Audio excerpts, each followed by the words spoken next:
standing here. Yeah, that's good, especially because now the screen is, that's great. All right, are we okay? Okay. Good afternoon. Quick show of hands. How many of you have heard about the recent Delta Northwest merger? Great stuff. So basically today what I want to talk about very briefly is consolidation in the airline industry.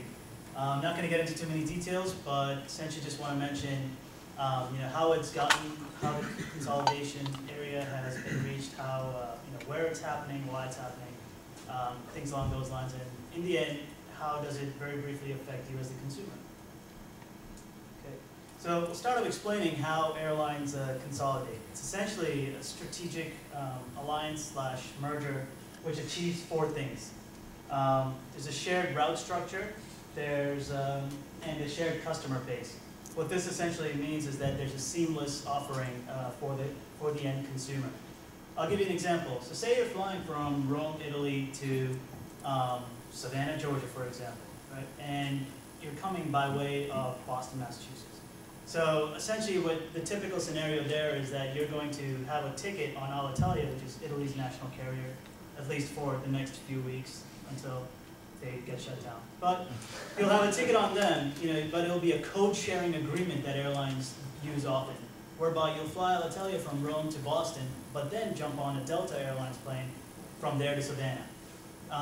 In the meantime, you're not going to have a different ticket. It's all going to be one giant ticket. Also, what strategic alliances within the airline industry achieve are minimizing costs. Some of my colleagues have talked about rising energy prices, rising fuel prices. You can minimize fuel and other variable costs, and of course reduce competition in the market. Less players means that there's more market share. So how did we get here? Basically, since deregulation happened in the early 80s,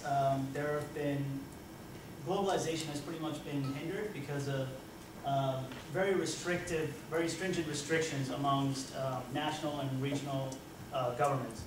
According to the U.S. Department of Transportation, up to now, most regional or national airline regulations limit or prohibit foreign ownership.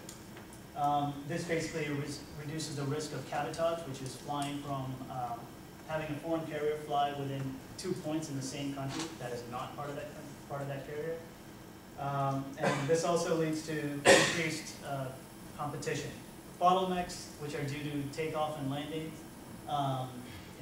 Basically at large airports there are way too many airlines but not enough slots. This led airline managers to basically employ concepts to increase their return on investment. Okay, here's just a couple of sample alliances that I've put up.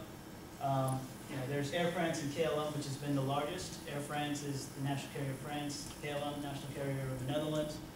They're still kind of run as two different companies, but it's a giant alliance. And they pretty much carry 30 to 40% of the transatlantic market share. These are just some of the other airline alliances that are out there right now. Okay. So essentially, what have we really covered is that consolidation comes into play due to stringent regulations, higher operating costs, leading to a little bit more competition, but at the same time, there are bottlenecks, and consolidation happens in order to reduce the price of, or rather reduce costs and increase market share.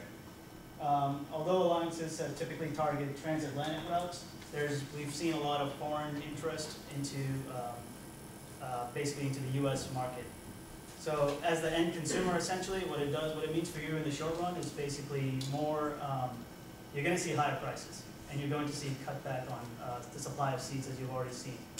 This is going to happen for some time until we start seeing more foreign ownership in the domestic U.S. market. So that's